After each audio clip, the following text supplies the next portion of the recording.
Yahweh Bahashem Yahweh Shai Bahashem Rakakadash Yahweh Bahashem Yahweh Shai Bahashem Rakakadash. Peace, blessings, and honors to all the brothers spreading this word and righteousness. Let me speak up. So, over the last week, I see a lot of Christians they're ramping up because they're getting desperate. And when I mean Christians, I'm talking about, like the religion Christian, because they're not true followers of the Lord. If they were true followers of the Lord, they would preach the things that were said in what's that, Revelations 2 and 26. Actually, let me get it right now. This is Revelations chapter 2 verses 26, right? Let's start at verse 25. But that which ye have already hold fast till I come. So this is a true Christian, a follower of Christ. You're holding fast till he come. And he that overcometh and keepeth my works unto the end, to him would I give power over the nations. So if you're a true follower, you overcame, right? And you kept the works unto the end. Verse 27. And he shall rule them with a rod of iron, as the vessels of potter shall they be broken to shivers, even as I received of my Father. So that's what a true Christian would preach. When you go to church, you would be preaching. Somewhere down the line, you would say, we're gonna rule the irons. We're gonna rule the nations with a rod of iron. That would be somewhere down your teachings. That's what you would teach your congregation if you was a true Christian. You would say, yes, we're gonna go to Revelations, and we know that we're gonna rule over the other nations with an iron rod. You see, but they would never teach that. You would never see that on a Christian wall. The real question is, why not? Why not? You supposed to love the whole Bible. You supposed to eat the whole roll. So why not? But the thing is, it's like the end was already declared. The end has already been declared. And John in Revelations, he already told us what the end was going to be. He already told us what was going to happen. He already told us what was going to happen in Mystery Babylon. He already told us who he actually, because see, John actually got these visions. John actually saw New Jerusalem. He saw who was saved. He saw who got salvation. And he saw who inherit the kingdom. And he wrote down exactly who got salvation and exactly who inherited the kingdom. So we really don't, what I don't get is we really don't have to play the guessing game. It's already in the Bible. It's already written. It's already declared. It's already written down, once again, who got salvation and who inherit the kingdom. It's already written down. Word by word is literally written down at the very end of Revelations, actually. John already told us what he saw. So either if you're saying everybody can be saved, then everybody has the chance to inherit the kingdom of heaven, then you don't believe in John. You can't. You don't believe in Yahweh. You can't, because it's already been declared and it's already wrote down. So we're going to go straight to it. Here's Revelations chapter 21. I'm not going to read the whole chapter because you can do that on your own. I'm going to read most of it and jump through it. Let's start from verse 1, man. Get all the context, right? I saw a new heaven and a new earth. For the first heaven and the first earth was passed away, and there was no more sea. And he's talking about literally the skies and the earth. It's meaning the kingdom, Esau kingdom on earth and on heaven was passed away, and there was a new heaven and a new earth. This is Jacob's kingdom now, right? And I, John, so this is talking about John, I saw a holy city, New Jerusalem, coming down from God out of heaven, prepared as a bride adored for her husband. So they're getting ready for that marriage, right? And this is New Jerusalem, right? So these are the people that got salvation. These are the people that inherit the kingdom, right? New Jerusalem. Verse 3. And I heard a great voice out of heaven saying, Behold, the tabernacle of God is with men, and he will dwell with them, and they shall be his people, and God himself shall be with them and be their God, right? So you can't jump off the bridge when you hear, the tabernacle of God is with man. Okay, but what man? It's childish to just think man mean every single body on earth, because it's impossible to mean that, because that's verse 3, right? It's impossible when he just say man, you're thinking that means everybody on earth, and I'll tell you why it's impossible. This is very, very, very simple. Because when you go back to Obadiah, right, this is finna cut that whole everybody doctrine. everybody could be saved doctrine, right? When you go back to Obadiah,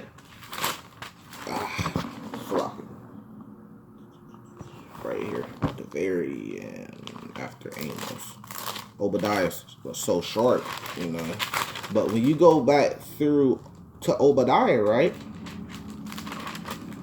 This is Obadiah chapter 1, right? Let's start at verse 9.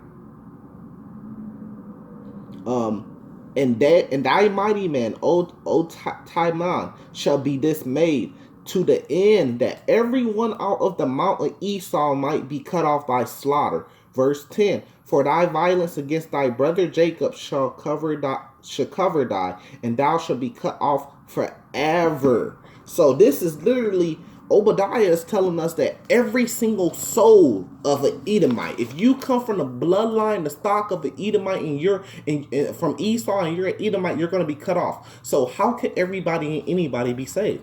You will have to reform your statement to say everybody and anybody can be saved but Esau, because we see in Obadiah 1 that everybody from Esau, from Edomites, you know, that whole nation of people are going to be cut off. So you have to say anybody and everybody can be saved from except from the people from Edomites. So really makes your statement wrong. Technically, your statement is incorrect to say anybody could be saved, because we know that everybody from Esau is going to be cut off, and nobody from Esau could be saved or inherit the kingdom, because every single one is going to be cut off. So that's an incorrect statement just to go out on a broad limb and say everybody could be saved. So that's a cut right there. That kills the whole doctrine and the whole statement right there. So now we really have to go into saying, okay, well, who can be saved? Because we know Esau can't. So we can't just say everybody. So now we have to get more specific and say, well, who can be saved? And you're going to find out who that is. Here go verse 4 of Revelation chapter 21. And God shall wipe away all the tears from their eyes, and there should be no more death, neither sorrow nor crying, neither shall there be any more pain, for the former things are passed away, right? Verse 5. And he that sat upon the throne said, Behold, I make all things new. And he said unto me, Write, for these words are true and faithful. So write, for these words are true and faithful. And this is the one sitting on the throne, right? Verse 6. And he said unto me, It is done. I am Alpha and Omega, the beginning and the end, right? And I will give unto him that is athirst of the fountain of water of life freely. He that overcome shall inherit all things, and I will be his God, and he shall be my son, right? So let's see who this he is, right? But the fearful and the unbelieving and the abominable and the murderers and the whoremongers and the sorcerers and the adulterers and the all liars shall have their part in the lake which burneth with fire and brimstone, which is the second death. And there came unto me one of the seven angels which had the seven vials full of the seven last plagues, and talked with me, saying, Come up hither, come hither. I will show thee the bride and the Lamb's wife. So, right. So this he and this man that Revelations 21 is talking about, that John is describing, is who? It's the Lamb's wife. The bride, and then you have the Lamb's wife. You have this people that is, of man, and woman, but the people is called a woman according to the Lord, because that's the Lord's wife. He's going to be back married to them, right? So he's going to tell us who the bride is, because that's who, when it says he, when it says man, it's talking about the bride. Everybody could agree on that, right? It's talking about the Lamb's wife. Everybody could agree on that. Verse 10. And he carried me away in the spirit of a great and high mountain, and showed me that great city, the holy Jerusalem, descending out of heaven from God. So this is John. He got carried away. And he's literally seeing, he's writing this stuff down, what he's seeing. He's seeing the great city of Jerusalem coming down. From descending out of the heavens, coming down to earth, right? Coming out those chariots and coming back to earth, right? So that means that they were saved. Because for them to go up into the heavens, that means they went up to the chariots and they were saved by the Lord. Now that they're coming down, meaning that they're going to come down and do what? They're inheriting the kingdom that's going to be on earth, right? Verse 11, having the glory of God, and her light was unto the stone of most precious, even like a jasper stone, clear crystal, right? So this is her light, meaning that, they inherit the kingdom, the glory of God, right? Verse 12 tells you who that New Jerusalem is and who it consists of. Verse 12, and had a wall great and high, and had 12 gates, and at the 12 gates 12 angels, and the name written thereon, which are the names of the 12 tribes of the children of Israel. Game over. It's game over. John told you exactly what he's saying. He told you New Jerusalem. He told you who the bride's wife was, who he seen coming down out the sky, meaning who he seen coming down from salvation to inherit the kingdom. And verse 12 tells you, I'm going to read verse 12 again, and it wraps it all up, and it tells you who he seen with New Jerusalem coming down to inherit the kingdom. And it had a wall great and high, and had 12 gates. At the 12 gates, at the gates 12 angels, and the name written thereon, which are the names of the 12 tribes of the children of Israel. So I ask the question again: if anybody and everybody could be saved, remember this is about blood, right? If anybody and everybody could be saved, why is there not another gate that says Gentiles? Why is there not another gate that says heathen? Why is there no gate that says Edom? Why is there no gate that says Moab? Why is there no gate that says Ishmael? There's only 12 gates, and each one has the children of Israel name on it. You can't say, well, no, anybody could become an Israelite. Now they become spiritual Israelites. That wouldn't make no sense, because if you're a heathen, you become a spiritual Israelite. I ask you this: what tribe are you? What tribe are you? So you just become a spiritual Israelite and you just get to pick whatever tribe you want? No, there's 12 tribes for a reason, because if you're from the bloodline of one of those 12 tribes, that's the gate that you're going to enter into. Meaning, if you're from the bloodline of Gad, you can't switch it up and then be from the bloodline of Judah and enter in through Judah gate. You have to enter in through Gad gate if you're from the tribe Gad. Why? Because your blood traces back to Gad. Not because you spiritually feel like you're a Gadite. That makes no sense. That's immature. So if you're a heathen, you can't spiritually become an Israelite, because what gate are you going to enter in through? You got 12 tribes. So you spiritually become an Israelite and then you get to pick whatever tribe you want to come through? Come on, man, that's false. There's 12 gates for a reason.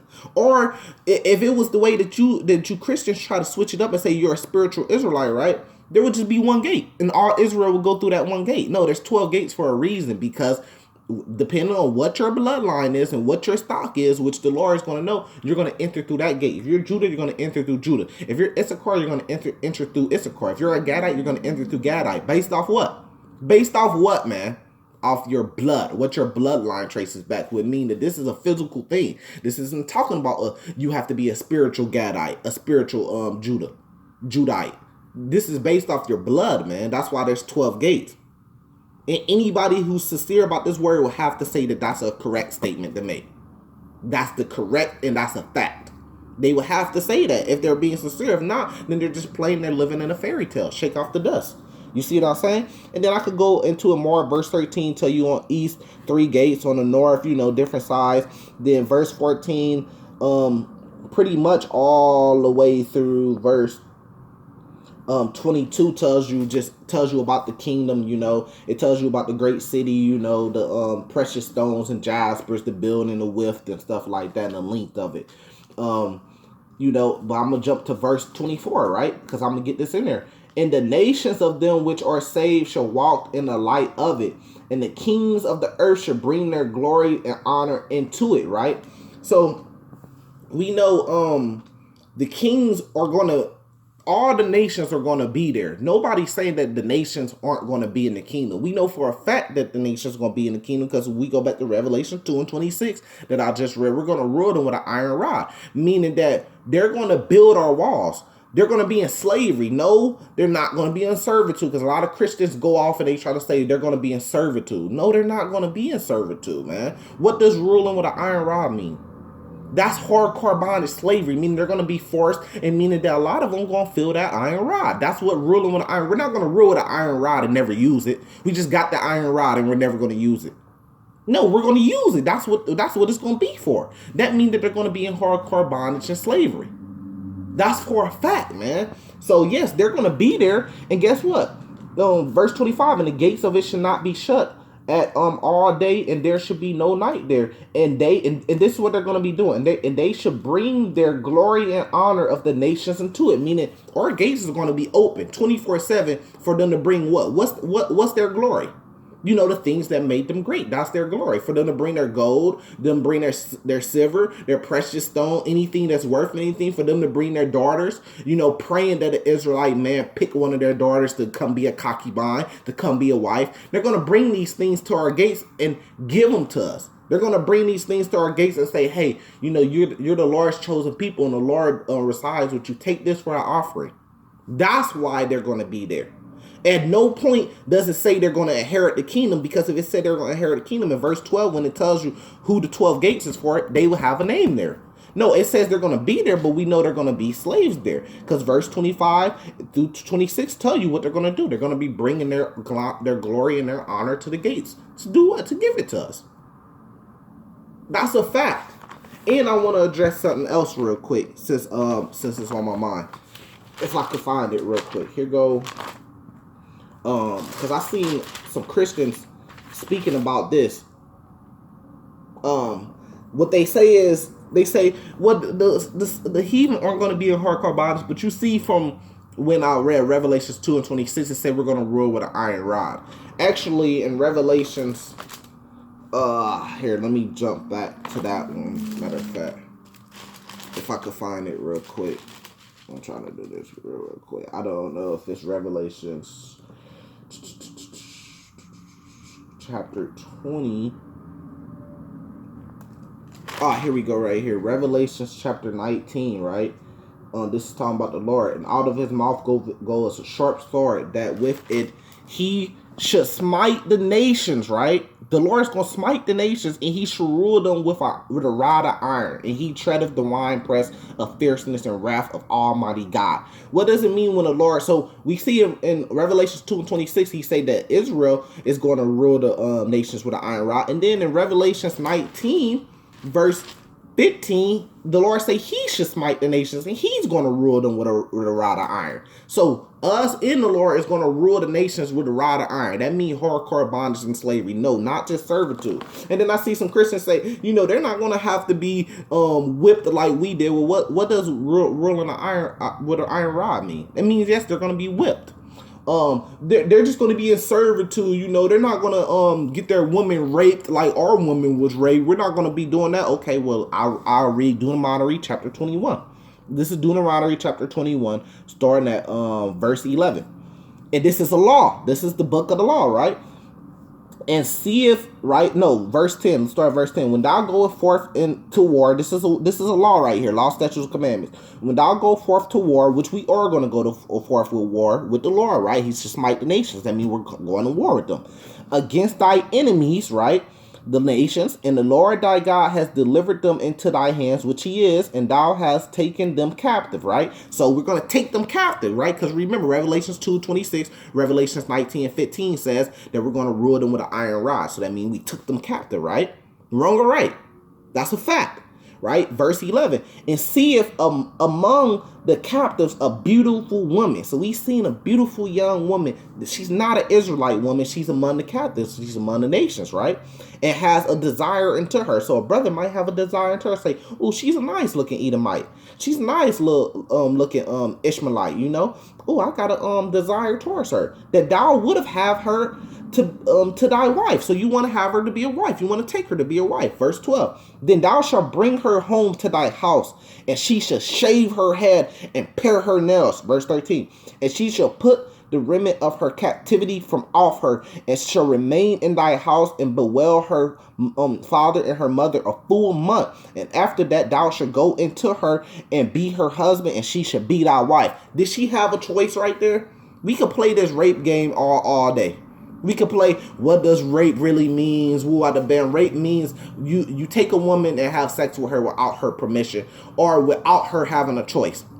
You could call it whatever you want to call it. You could say, well, that's not rape. You have to literally force it out of her. This sounds like force to me. You just killed everybody in her nation, took them captive, and you seen her and you desired her to be your wife. And what you do? She didn't have a choice.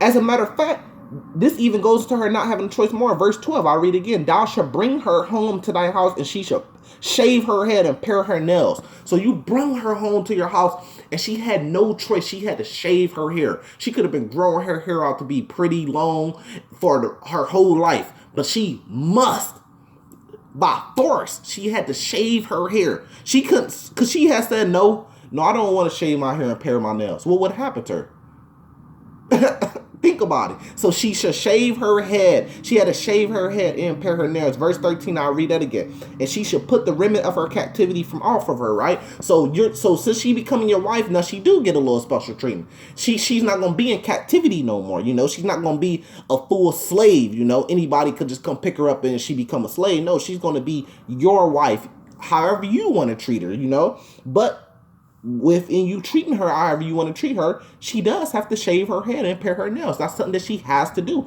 And also, she should bewail her father and her mother for a month. She can't see her mother and her father for a full month. That's commanded, meaning that's forced. She don't get the choice to say, I want to go see my mom, I want to go see my father. She can't see them for a full month, man, if they're even still alive. And after that, thou should go into her. After that, you could go into her. If she wants it or not, you're going into her and you're going to be her husband and she's going to be your wife, right? And in verse 14, and it shall be, if thou have no delight in her, then thou shalt not let her go whether she will, but should not, but thou shalt let her go whither she will, but thou shalt not sell her at all for money. Thou shalt not make her merchandise of her, because thou hast humbled her. So you went into her and you humble her. But the thing is the difference between her and the Israelite woman is when you don't have no more delight in her, you don't want her no more, you can let her go. With an Israelite woman, you know, you can't do that unless she committed adultery or fornication or something like that against you. But with a heathen woman, you could just let her go if you don't want her. You see what I'm saying? So really, she's under the dominion of this man, this Israelite man that just took over her whole nation and killed her whole nation, all the man, and wanted her. She's under the full dominion of him. So call it rape, call it whatever you want to, but it's in the law. It's in the books. And we see in Revelations, we're going to subdue them and take them captive. So a lot of brothers going to see a lot of women and they going to want them and they going to take them. And they're going to do exactly what Deuteronomy 21 says, because we know the law, statutes, and commandments are going to be written in our inward parts. We're going to follow them to a T, which is Jeremiah 31:31, I believe, or Hebrews 8:8. You see? So, I mean, we can play the semantics all you want, but at the end of the day, back to what I was saying, John seen New Jerusalem coming down. He's seen who has salvation, and he's seen who inherit the kingdom of the Lord. And when he's seen it, he wrote these things down. The end has already been declared from the very beginning.